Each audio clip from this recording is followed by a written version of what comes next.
अस्सलाम वालेकुम, मेरा नाम है जहाज़ हाशमी और ये है Toyota Hilux Surf SSRX 2004 model.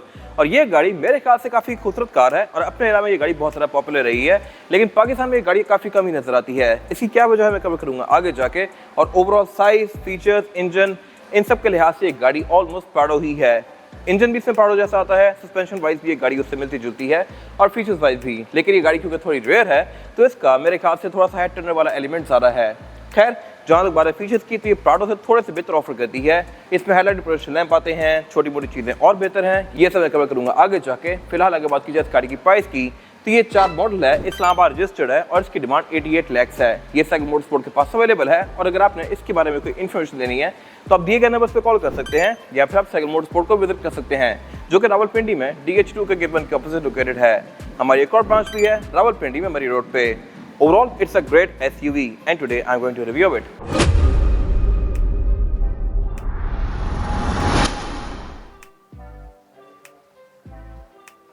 Let's start with the exterior of this car. Looks के लिहाज से ये गाड़ी मेरे ख्याल से इस एरा के प्राडो से ज़्यादा खूबसूरत है। आपकी क्या राय है कमेंट सेक्शन में मेंशन कीजिएगा। और अगर मुझे प्राडो और इसमें से ऑप्शन दिया जाए तो मैं ये गाड़ी चूज करूँगा, क्योंकि ये गाड़ी थोड़ी ज़्यादा रेयर है। इंजन इसमें सेम प्राडो वाला आता है, फीचर्स के लिहाज से ये थोड़ी ज़्यादा इक्विप्ड होती है और ये गाड़ी US वगैरह की साइड पे ज़्यादा फेमस है और इसको वहाँ पे 4Runner कहते हैं। खैर, जहाँ तक बात है फीचर्स की तो इसमें हेडलाइट से प्रोटेक्शन लैंप आते हैं जो कि इस एरा के प्राडो में नहीं थे और सिर्फ हाई के लिए ये एक हेलोजन लैंप दिया गया है। फिर इसके फॉग लैंप में भी प्रोटेक्शन लैंप आते हैं जो कि अगेन बड़ी फिट चीज़ है। और जहाँ तक बात है फीचर्स की तो इस एरा में पार्किंग सेंसर्स वगैरह इतने इन नहीं हुए थे, तो बाकी इसका फ्रंट बिल्कुल सिंपल सा है। वाइपर इसमें नॉर्मल है, हेडलाइट इसमें ऑटोमेटिक है जो कि डे और नाइट को सेंस करके ऑटोमेटिकली ऑन और ऑफ होती हैं। और ओवरऑल डिजाइन के लिहाज से भी ये गाड़ी मेरे ख्याल से डिसेंट है। एक्सेसरीज वगैरह आपको प्राडो की थोड़ी ज़्यादा मिल जाती हैं, इसमें भी खास बॉडी किट्स वगैरह नहीं आती, लेकिन टू बी ऑनेस्ट इस गाड़ी की जैसी लुक्स हैं इसको बॉडी किट्स की जरूरत ही नहीं है। जहाँ तक बात है साइड प्रोफाइल की तो यहाँ पे इसका एक पुराने वक्तों का ब्लाइंड स्पॉट मॉनिटर दिया गया है। इस पर में आप इसकी साइड्स या फ्रंट देख सकते हैं और बाकी इसमें और फेंडर्स ये कंपनी से ही आते हैं जो कि मेरे ख्याल से एक अच्छी चीज़ है। और जहाँ तक बात है इस गाड़ी की एब्सोल्यूट साइड प्रोफाइल की तो साइज के लिहाज से ये गाड़ी एक मिड साइज SUV है। ग्राउंड क्लियरेंस के लिहाज से गाड़ी ऑब्वियसली अच्छी खासी ऊंची है। और बाकी जहाँ तक बात है फीचर्स की तो इसमें साइड में रिट्रैक्टेबल आते हैं, इसके डोर हैंडल्स भी क्रोम आता है क्योंकि SSRX वर्जन है जो कि इसकी बड़ी ट्रिम है और इसके अलावा इसमें ये बॉडी किट्स भी आती हैं। बाकी इसके अलावा ओवरऑल साइड प्रोफाइल के लिहाज से गाड़ी काफ़ी मिनिमलिस्ट रखी गई है। प्रॉपर यहाँ पर रूफ रेस दी गई है, सनरूफ ये गाड़ी ऑफर करती है और बाकी इसमें हाइट कंट्रोल वगैरह इस टाइम पे नहीं आता था। हाइट कंट्रोल प्राडो ऑफर करती थी TZG में, इसमें फीचर नहीं है। बाकी एक गाड़ी है ऑल टाइप 4x4, आप इसको 4x2 पे स्विच नहीं कर सकते। और जहाँ तक बात है इसके रेयर एंड की तो ये भी इसका लुक्स के लिहाज से आज भी कोई खास ऑब्सोल्यूट नहीं लगता। साइज के लिहाज से ये गाड़ी यहाँ भी सही बल्कि है और बॉडी किट्स यहाँ भी कोई खास नहीं आती। इसकी टेलगेट के बारे में एक चीज़ इंटरेस्टिंग है, वो ये है कि इसकी डिग्गी तो नॉर्मली ऊपर की तरफ ओपन होती ही है, लेकिन इसकी जो विंडशील्ड है ये भी अलग से आप ओपन कर सकते हैं। अंदर एक ऑप्शन दिया गया है जिससे आप ऑटोमेटिकली इसको स्लाइड कर सकते हैं नीचे की तरफ। ये मेरे ख्याल से काफ़ी मजेदार फीचर है। बाकी टेल लाइट इस गाड़ी की LED में है और बाकी ये गाड़ी हाइलक्स सर्फ है। इसके पीछे भी एक रीज़न है वो मैं कवर करूँगा आगे जाके। बाकी जहाँ तो बात है ट्रंक कैपेसिटी की तो ये भी इस गाड़ी की डिसेंट है। यहाँ पर आप अच्छा खासा सामान इजीली एडजस्ट कर सकते हैं, बट आती ये गाड़ी 5 सीटर ही है। फिर इसके अलावा इसकी सेकंड रोज की इसको फोल्ड करके आप इसकी ट्रंक कैपेसिटी को और ज़्यादा स्पेशियस बना सकते हैं। कंपार्टमेंट्स यहाँ पे काफ़ी सारे दिए गए हैं सामान को रखने के लिए। और जहाँ तक बात है इंटीरियर की तो यहाँ पे किसी अपनी ओपिनियन है। इस एरा की प्राडो का इंटीरियर मेरे ख्याल से थोड़ा सा ज़्यादा बेहतर था, बट एक्सटीरियर वाइज ये गाड़ी ज़्यादा बेहतर है। इंटीरियर इस गाड़ी में मोस्टली ग्रे ही है और ये गाड़ी क्योंकि SSRX है तो इसका इंटीरियर ये फैब्रिक की फिनिश में है। बाकी जहाँ तक बात है फीचर्स की तो ये इस एरा के लिहाज से डिसेंट है, इस तरह से कि इसमें क्लाइमेट कंट्रोल ऑटोमेटिक है। मीटर इसका लुक्स के लिहाज से डिसेंट है, बट स्टीयरिंग व्हील इसका ऑलमोस्ट बेसिक ही है।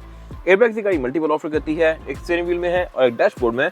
और बाकी जहाँ तक बात है मीटर की तो ये इसका 180 तक है क्योंकि एक जैपनीज इंपोर्ट वाली कार है। जापानी गाड़ियों में मीटर मोस्टली 180 तक ही आते हैं। खैर, बाकी जो मीटर में लाइट्स हैं इसके ये ऑरेंज हैं, ये मेरे ख्याल से एक अच्छी चीज़ है, जबकि इस एरा में लाइट्स यूजुअली ग्रीन या व्हाइट आती थी, तो ऑरेंज लाइट्स इसके बाद भी काफी अर्से तक आती रही हैं बहुत सारी गाड़ियों में। टोला में 2014 तक आई हैं और इसके मीटर की जो ओवरऑल लुक है ये भी सही रगेड ऑफ रोडर SUV के हिसाब से है। खैर, बाकी डैशबोर्ड की जो ओवरऑल ऊपर की लुक है ये बिल्कुल बेसिक सी है। सेंटर में इसके मल्टीमीडिया स्क्रीन है जो कि आफ्टर मार्केट है और ये एंड्रॉइड पैनल है।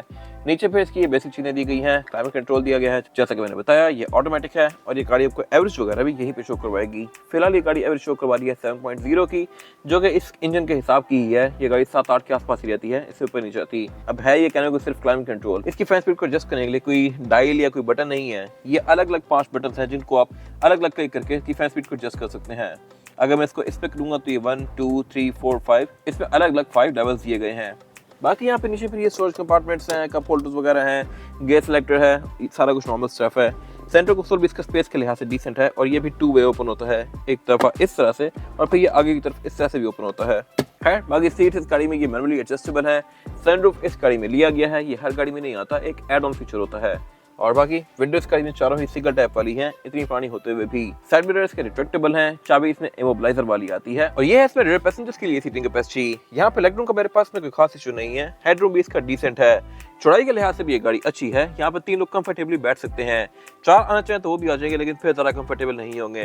ये गाड़ी कुछ हद तक एम्बिएंट लाइटिंग भी ऑफर करती है, इसके डोर्स में ये वेलकम लाइट्स भी दी गई हैं और इसके अलावा बाकी यहाँ पे एयर वेंट्स भी आते हैं रियर पैसेंजर्स के लिए। क्लाइमेट कंट्रोल की जोन ये आगे की यूज करता है। बाकी इसके अलावा इसमें ये सेंटर कंसोल दिया गया है जिसको निकाल के आप एज एन आर्मरेस्ट यूज कर सकते हैं और इसमें 2 कप होल्डर्स भी आते हैं और ये सेंटर कंसोल है भी अच्छा खासा मैसिव।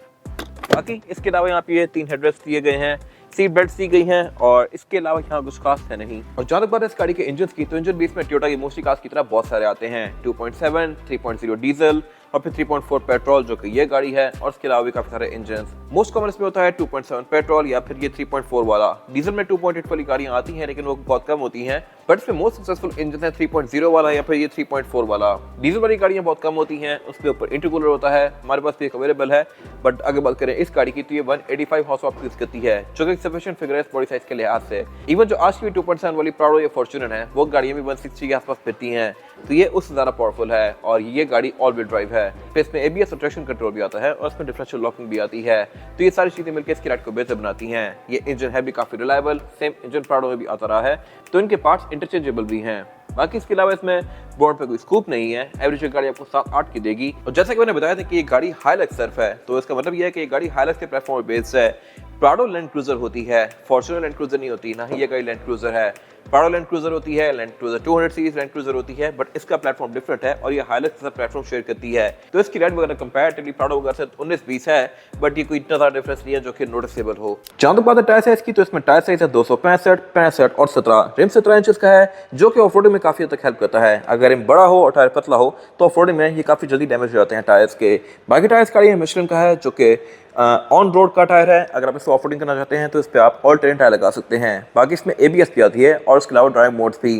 फिर इसमें 4 व्हील डिस्क ब्रेक दी गई है। और जहां तक बात है प्रैक्टिकलिटी की, तो अगर आपने ऑफ रोडिंग करनी है तो फिर ये गाड़ी आपके लिए सूटेबल है, बट अगर आपने इसको as a day driver use करना है तो इंप्रेशन वाइज से ये गाड़ी फिट है। बट अगर आपकी डेली की माइलेज कम है या अगर आप स्पोर्ट्स वगैरह की बजाय ये गाड़ी लेना चाह रहे हैं तो फिर ये गाड़ी सूटेबल है। ये था आज का रिव्यू।